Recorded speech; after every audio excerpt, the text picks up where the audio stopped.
নমস্কার, কেমন আছেন সবাই? আশা করছি সবাই ভালো আছেন। আজকে আবারও নিয়ে চলে এসেছি একটা নতুন রেসিপি। সেই রেসিপিটা হলো ব্রোকলির দিয়ে একটা কাবাবের রেসিপি, ব্রোকলি চিজ কাবাব। তো এই কাবাবটা খুব হেলদি একটা কাবাবের রেসিপি।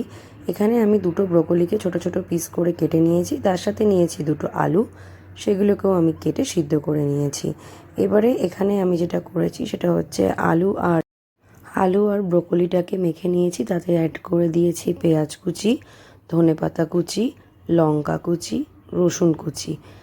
এইগুলো দিয়ে আমি ভালো করে এটাকে মেখে নিয়েছি। তারপর দিয়েছি কিছু মশলার মধ্যে অ্যাড করেছি হলুদ গুঁড়ো, লঙ্কার গুঁড়ো, নুন, ধনে গুঁড়ো, জিরে গুঁড়ো এবং তার সাথে দিয়েছি একটু আমচুর পাউডার এবং টেস্ট মেকার হিসাবে একটুখানি ম্যাগি মশলা দিয়েছি। যদিও ম্যাগি মশলাটা সম্পূর্ণ অপশনাল, আর আমচুর পাউডারের বদলে আপনারা চাট মশলা বা পানিপুরি মশলা দিতে পারেন। আমি আমচুর পাউডার নয়, আমি অ্যাকচুয়ালি এখানে পানিপুরি মশলা দিয়েছিলাম।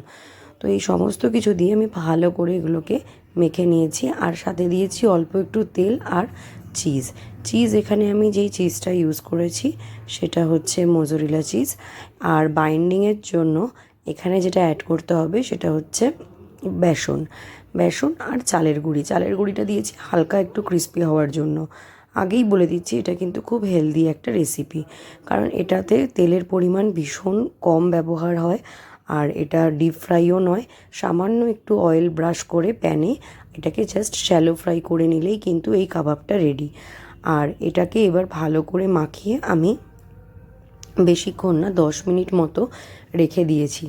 রেখে দেওয়ার পরেই কিন্তু আমি এগুলোকে গোল গোল করে কাবাবের শেপে বানিয়ে নিয়েছি। বানিয়ে আমি তারপরে এগুলো হালকা করে প্যানে 2 পিঠ শ্যালো ফ্রাই করে নিয়েছি। আর আমি এখানে হোয়াইট অয়েল ব্যবহার করেছি। আপনারা চাইলে কিন্তু এখানে এইটাকে বাটার বা ঘিতেও কিন্তু ফ্রাই করতে পারেন। আর এখানে যে মশলাগুলো দিয়েছি সেগুলো সমস্ত ঘরে আমাদের অ্যাভেলেবেল থাকে, তো খুব ইজিলি এই রেসিপিটা কিন্তু চটপট বানিয়ে নেওয়া যায়।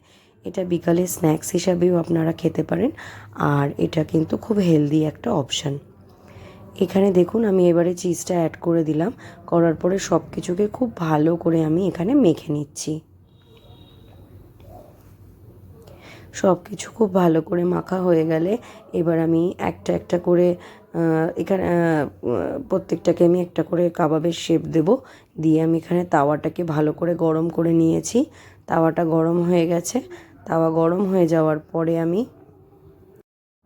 তাওয়াটা গরম হওয়ার পরে সামান্য পরিমাণে, খুবই কম পরিমাণে আপনারা দেখতে পাচ্ছেন, আমি একটু সাদা তেল দিয়ে নিয়েছি।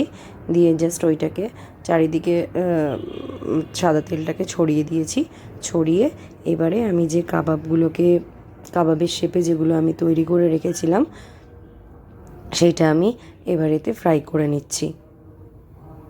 দেখুন আমি এখানে কাবাবের শেপে এগুলোকে রেডি করে নিয়েছি। এবারে তাওয়ায় আমি দিয়ে দিয়েছি। এবার এগুলোকে আস্তে আস্তে 2 পিঠটা আমাকে হালকা কালার চেঞ্জ হওয়া অবধি ওয়েট করতে হবে এবং ভেজে নিতে হবে। যতগুলো আপনি একবারে ভাজতে চান আপনি ভেজে নিতে পারেন, কিন্তু একটার সাথে একটার যেন গ্যাপ থাকে। আর যেহেতু এটা আলু দিয়ে ম্যারিনেশনটা হয়, তো এটা কিন্তু খুব সফট হয়, তো খুব আস্তে আস্তে জিনিসটা করতে হবে।